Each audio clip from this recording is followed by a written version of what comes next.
Kerana hari ini kita buat satu program prihatin bersama rakyat, iaitu GPRS dan juga pemimpin UMNO bahagian untuk turun di kawasan dagang apa tu?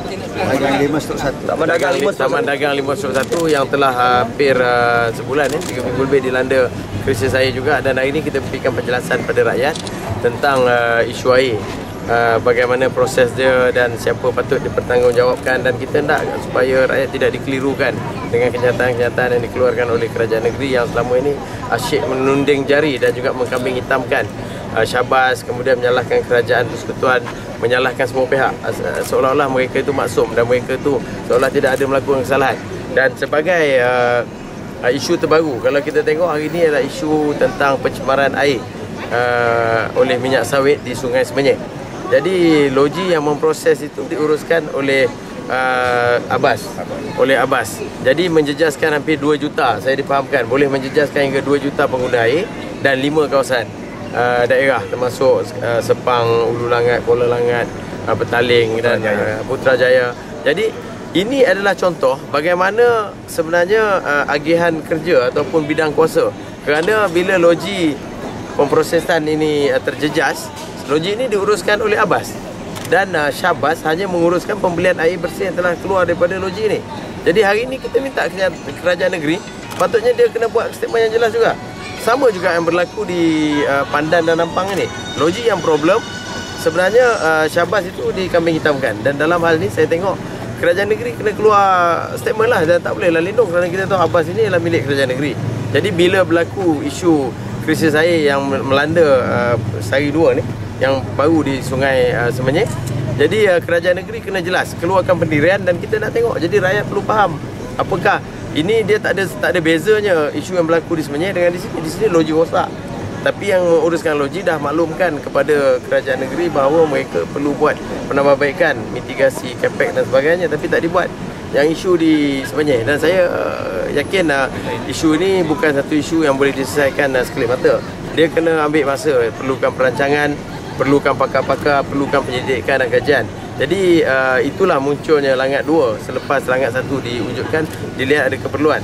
Jadi hari ini kerajaan negeri juga tidak boleh sekelip mata menyelesaikan ini, dan perlu perancangan. Soal siapa yang memerintah negeri Selangor itu perkara lain, kerana perkaranya adalah kebajikan rakyat yang perlu jadi keutamaan. Isu asas, isu air ini perlu diselesaikan dengan bijaksana dan perancangan teliti untuk beberapa tahun ke depan.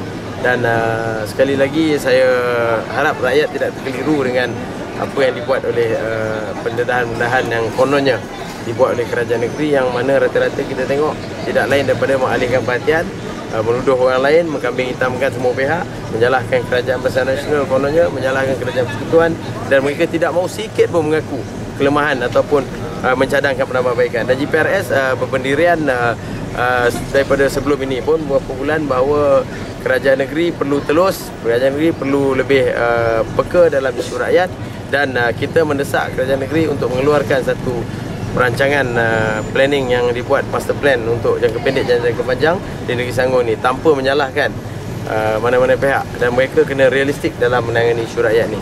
Dan satu lagi rakyat perlu diberi keutamaan dalam isu air ini, bukan mereka tunding jari lah.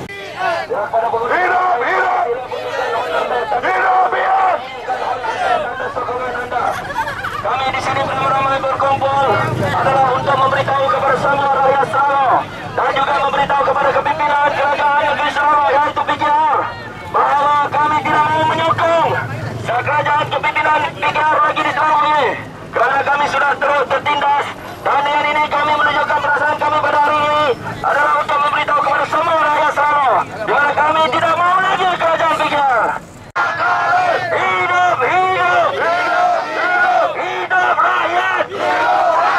Hidup, hidup, hidup, hidup, hidup rakyat. Tolak, tolak, tolak, tolak, tolak PKR, tolak PKR, tolak, tolak, tolak, tolak, tolak PKR. Jangan menghalang lalu lintas, jangan menghalang lalu lintas. Okey, sound. Tolak, tolak, tolak, tolak, tolak PKR, tolak PKR. Sokong, sokong, sokong, sokong, sokong PKR.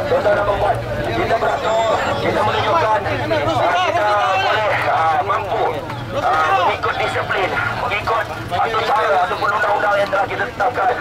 Dan juga kita tunjukkan kita adalah masyarakat Selangor. Kita bukan masyarakat demo liar, kita bukan masyarakat seperti mereka. Kita adalah masyarakat Selangor yang bertamadun. Jadi jangan berebut-rebut tuan-tuan. Sila merangkau satu persatu akan dapat tuan-tuan. Yang dapat tolong ke tepi. Yang dah dapat tu tolong ke tepi. Yang dah dapat tolong ke tepi. Jangan dulu, ambil gambar. Okey, betul.